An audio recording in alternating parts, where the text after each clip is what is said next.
Thanks for staying with us. We're starting with the nation. Rain to pound Lagos, Ogun, Osun, Oyo, Ondo, Ekiti, and Edo states. Conditions of remaining 27 train attack victims critical, says negotiator. Jai's bank targets 150 billion to fund companies. Don't lose hope, IBB tells Nigerians. Insecurity. Terrorist bandits are threats to 2023 poll, says Dambazao. Federal government ASU talks deadlocked. 2023 disquiet in PDP as Obi meets Wike, Autumn and others. Osun police intercept 14 suspects, 12 motorcycles in truck. 4 teens drown in Lagos. What stories do we have in the nation? So I have the train attack story update. So a former negotiator with the abductors of the Kaduna-Abuja train, Malam Tukur Mamu, has said that, the remaining 27 passengers in captivity are in critical conditions. He said he said that the fake news spreading around about their release is irresponsible, and that the peddlers of such news should consider the states of the family members and even those in captivity presently. He said that they've not been released, and he used the opportunity to urge the president to do whatever is possible to secure their rescue or their release. And is also re-emphasizing that that place is not a place to be. This is over 5 months of their abduction, and that we should do whatever is possible. It's a short story, really, just telling us that they're in a bad state, as we know already, but also by using that to ask that, the best is done to get their release. Nobody should stay in captivity. Yeah. They keep saying that, but from his side of things, it seems like that's nothing is happening. Wow. So let me take that. The spokesperson for the police in Osun State, Yemisi Opalola, was giving reports concerning information they got. They got information about a truck, an unregistered truck, conveying motorcycles and people coming into Osun State. They were able, when they got the information, the police intercepted the bus at around Okeodo area of Oshogbo, and found 14 motorcycles that looked stolen. They were used motorcycles, looked stolen. There was no paperwork to say this is how it was gotten. Wow. And they found 14 people in the truck with no clear explanation about where are you going to, where are you coming from. And now they said they've handed over those 14 suspects to the Criminal Investigation Department for further investigation and profiling. And I believe it is good to always do this investigation so that you don't just have hiding people coming into your state. But Nigeria is one. You are allowed to movement travel. Is right. But whenever you are going to another state, you must know where you are going to and what you are going to do. What business you're going there to do. I'm going to meet my cousin in Underbridge somewhere for 2 weeks. But when people move like this without any clear idea what they want to do, they might, even if with good intentions, they might fall into the wrong hands and become criminals as a means of livelihood. Yeah, so I applaud the police for what they are doing, and a lot more needs to be done to support them by giving them the information whenever you see something suspicious. And Montacon is doing a lot too in that regard, taking stories where they have to take them back and escort them home. So the Nigerian Meteorological Agency, NIMET, said yesterday that 6 states are at a high risk of flooding following the continuous rainfall. And they mentioned Central Borno, Northern Sokoto, Kebbi, Central Kaduna, Delta, and Bayelsa states. And they're saying they are likely to experience flooding for the next 3 months. So it's more like a warning that they are giving to.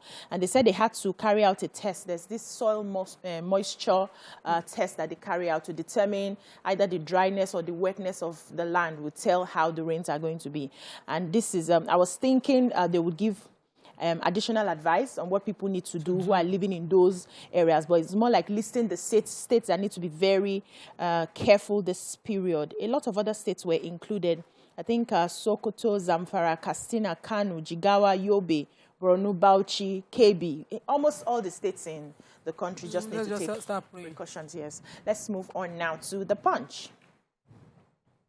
ASU, federal government meeting deadlocked. Lecturers stage walkout. Bandits, IPOB members threat to 2023 elections, Dambazao. Why 7 million diasporans, other Nigerians unregistered, INEC. U.S. group opposes Benin Bronze's return to Nigeria. PDP crisis, Atiku, weakest men hold peace talks on Friday. 30 children, 144 Libya returnees arrive Nigeria. 4 students celebrating WAEC at Lagos Beach drown. Murdered Mapoli Queen's corpse found on her birthday. Firo restores demoted officer's salary amidst fraud trial. What stories do we have in the Punch? Okay, so I have the picture story in the Punch. According to the Oga of NEMA, that's the Lagos Territorial Office Coordinator for the National Emergency Management Agency, Lagos Zone, he said that 174 stranded Nigerians were returned from Libya yesterday. And he took account of them. 23 persons out of these people came with what he called mild medical cases. I hope that it is indeed mild. He also talked about how this is the 12th flight that is returning from Libya. I don't know, I think it's proper documentary, but I know the Nigerian Diaspora Commission continues to do an advocacy about this means of migration, that route of migration out of the country, that, talking about how dangerous it is. But I think we should have visuals, proper documentary that shows how tough and the level of slavery and, how dangerous that place is. So we will deter people from even buying into an idea of a better future through Africa or whatever, through the Sahel into Libya and into Europe. This is not a good way to migrate. Nobody says you must stay here since everybody wants to jackpot, but go the right way and go safe, please. Okay. So there's been crisis at the Federal Institute of Industrial Research, Ushodi, Lagos. And this crisis had been ongoing, a lot of drama. Investigation came out that the acting director of the institute actually didn't have a proper university degree. They said maybe he falsified his documents. Then the University de Abome Calvin from Benin Republic in 2001 was not a valid certificate, and he had used this certificate to get undeserved promotions and salaries. So the previous board, led by Alhaji Ibrahim Gwazo, found out about the academic fraud, made public the information, and told him he should repay 18 years of salaries that he got as a director without duly deserving it. This Igwe now went back to the same university in Benin Republic, got a PhD, awarded PhD given to him, and the board that found the academic challenges, academic discrepancies, had been taken away. A new board constituted, and now it's been reinstated as a director. Yes. The newspaper started by saying there's no end in sight for the challenge in FIRO. Now, FIRO is Federal Institute of Industrial Research. This is an important institute. If this institute is working at full capacity, we would have major positive effects in our economy and our country at large. We cannot afford to be seen using kid gloves to deal with an issue like of discrepancy. Let everybody face the rule of law. If you are good, go through the justice system and be released. If you've done something wrong, then reform the monies and step down honorably. Well, let's take a short break. When we come back, we continue on the newspaper reviews. Stay with us.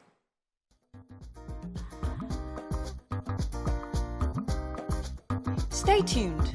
Your View will be right back. Welcome back. So we're still in the Punch. I have a human interest story here. It said 4 kids drowned at Elegushi Beach after they were trying to celebrate their West African Senior School examination. And they were pupils of the Kuramos Senior College, Lekki. So they went to this particular beach to celebrate. And by the time they got there, I think the area they were trying to swim was not an area that was allowed for young people to get to. So they drove them. I think the management of the place had to drive them away. But they snuck back in to continue the swimming. And before you realized it, they started drowning. They were able to rescue, I think, about 6 of them. 4 are still missing as at now. They haven't found them. They haven't found their body. They have spoken to their parents about it, and they have, they kept saying that the person who snuck them in is, I think, the son of one of the people who worked there. So he didn't even pay to get into the beach because he had that connection to bring them in. And that out of the 6 people that they got, 4 of them escaped. So they held 2. They've taken them to the police. They are questioning them and they are calling their parents to come. It's just a painful story. Let me quickly take the update on the Benin bronzes. So the Benin bronzes, good news. We were all thinking it was good news, but I love it's good to read this perspective as well. So a group of people in the U.S., because when you say you think it's America itself, it's actually a group, a civil rights organization in the U.S. It's called Restitution Study Group. They sent a letter to the UK, the University of Oxford, and the people that are trying to repatriate those artifacts to us, to say that the artifacts are going to be benefiting people who traded slaves. Okay. That the Africans who will be getting it back, that the reason these artifacts went were because Africans were trading their brothers in slave trade, and now they're going to be getting benefits of having the artifacts back. That no, it is people that suffered slave trade that should be able to go and see, this is what my parents were. So how do we know the people that suffered the slave trade? People that were traded now, the US people the black Americans who were taken, the Benin, the leaders in Benin sold their people in slavery, and that they shouldn't be rewarded, the Benin Kingdom shouldn't be rewarded for this. I think that the spokesperson for the Oba of Benin should address this concern. Let's have a formal... History needs to be told in clear terms. Yeah, let's quickly move on to the Daily Sun. Presidency Obi woos aggrieved PDP members, meets party governors in Port Harcourt. PDP considers role for Wike in Atiku's campaign. Lalong begs Catholic bishop over comment on Pope. Diri laments 1,700 abandoned NDDC projects in Bayelsa, urges Buhari to constitute board. Nigeria will save 2 trillion from malaria elimination, Buhari. Electricity Union rejects federal government's appeal, insists on commencement of strike today. Enugu police raid ESN camp, kill 1, exhume corpse of missing police officer. Wow. COVID-19, Lagos leads as NCDC records 144 new cases. What stories do we have in the Sun? Okay, let me quickly take Governor Bayelsa. So Governor Diri is asking the president to immediately constitute, without any further delay, a substantive board for the NDDC Commission. He says that it is absurd to have 1,700 abandoned projects in Bayelsa alone, which is not the only state within the NDDC. He says the idea of an interim administrator on that board is strange to the act that created the NDDC or the ministry, and that a proper board should be in place to monitor projects and how they go. I believe that, NDDC continues to be a conduit pipe. Yeah. And that without proper regulation, without proper faces on that board, won't achieve what is meant. In fact, it's been a failure.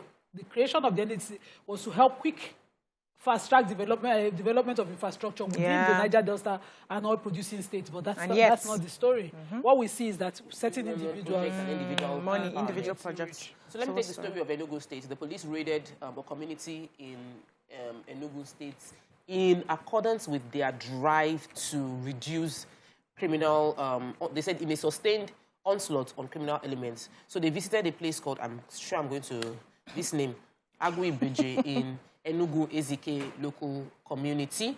Okay. In carrying out the attack on what they call is the suspected IPOB ESN camp, they found the dead body of a police officer who was serving in the local government, in the Igboeze North Police Division of the command. He went missing July 30th, and they had not found him since. So they got information, and in their regular attacks, they found the tactical team. They said that they had a tactical squad and Operation Restore Peace carried out this intelligence-driven just-to-done raid on that area between August 11th and August 12th, and they were able to get hoodlums out of the way.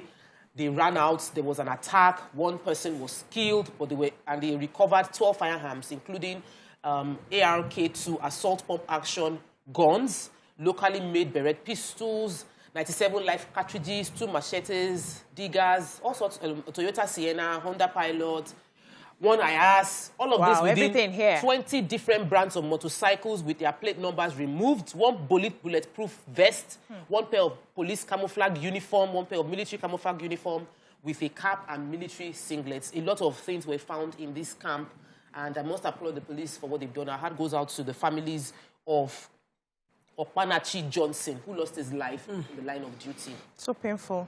Let's move on now to the Vanguard. Train attack, remaining kidnapped victims in critical condition, ex-negotiator.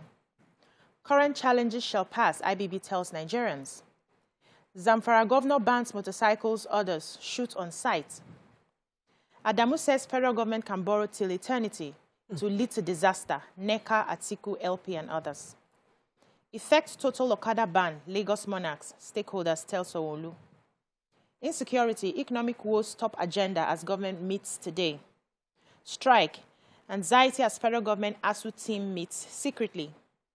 2023, again, Wike meets Peter Obi and others. What do we have in the Vanguard? Major headline. Okay, so, national chairperson of the APC was speaking and addressing the issue of borrowing. He says that the federal government of Nigeria can borrow till eternity to fund infrastructure in the country, and that, you know, he compared us to countries like the US and the United Kingdom, who he says borrow from international financial institutions to meet their needs.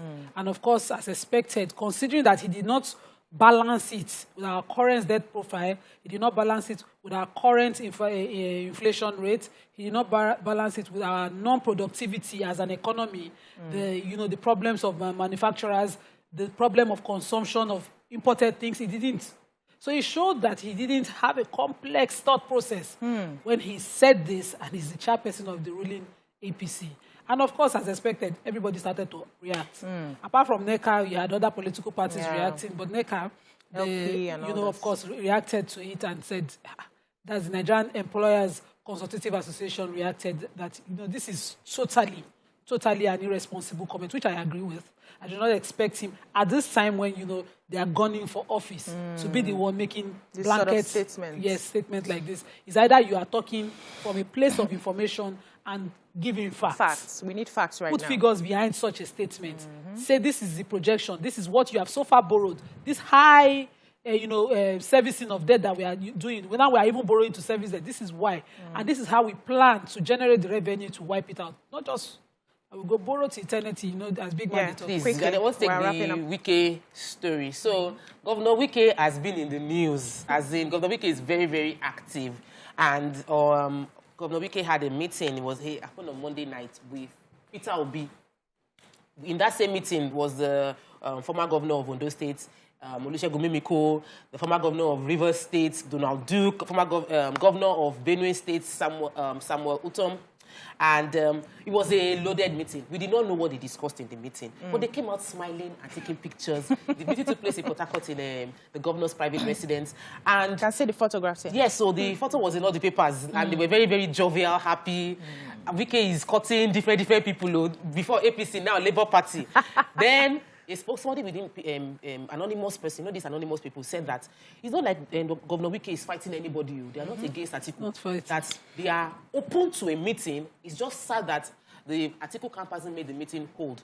Governor Wike himself spoke that is about focusing on delivering several projects within a state so that the state can win the election. He's not going to Abuja, unlike some other politicians that are going to curry favor with Atiku in Abuja. Yeah. His focus is on, every time you see the paper, Wike did this, inaugurated that, Wike did this, Wike did that. Every day they are inaugurating new projects that would put them in the right light, and he's focusing on party cohesion and party withholding that state.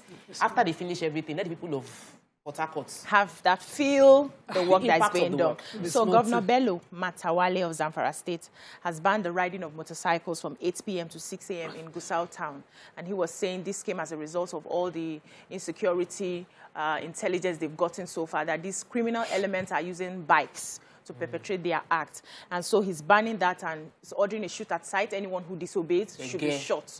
Yes. He's also blaming, says some hotels are complicit in this. They are the ones housing the terrorists and the bandits. So anyone who is caught, the hotel will be shut down, and he's coming all out for terrorists, and we need to, fight all of this. The last paper, quickly, I don't think we'll have time to take it. Okada, Lagosians want total ban as government announces. The Tribune, 86% reduction in crime. Zamfara governor signs death penalty for kidnapping, castle rustling, and cultism. Nigeria to save 2 trillion by 2030 from malaria elimination. Nasarawa Information Commissioner kidnapped. IBV charges Nigerians on patience prayers as he marks his 81st birthday. Atiku camp rejects Port Harcourt as venue for reconciliation. NIMET raises alarm over flood threat in Borno, Bayelsa, Delta, 3 other. 4 teenagers celebrating WAEC success drown at Elegushi Beach. Do we have any stories here? So the major headline, Manufacturers Association of Nigeria. Manufacturers list 10 ways to revive stabilized economy. Go ahead. That's Manufacturers Association of Nigeria are suggesting solutions to revive the economy of Nigeria. And one of the major things they talked about is that, we know that diesel is at the core of the increase in everything right now, the cost of diesel. They're asking the federal government to remove the 7.5% VAT on diesel. Simple. Importation. That takes care of, that could easily drop the price majorly. By 7%. And we know because our power is not stable. Manufacturers are losing. Some people, factories are packing up. So we can do that and in the immediate, stem things. They had other suggestions which are in the papers, but that stood out for me. Okay. We don't need to take everything. They can go and read it. Yeah, they can go and read it. Let's go on a short break now. When we return, we move on to our hot topics. Stay with us.